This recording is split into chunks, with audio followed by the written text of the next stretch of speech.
How to take ownership of a lockbox using the SentriKey real estate app.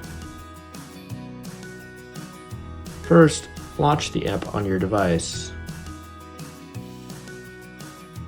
Next, tap the hamburger-shaped menu. Then, tap My Lockboxes. After that, tap Take/Remove Ownership. On the lockbox keypad, press Enter to wake up the lockbox. This establishes a connection to the app.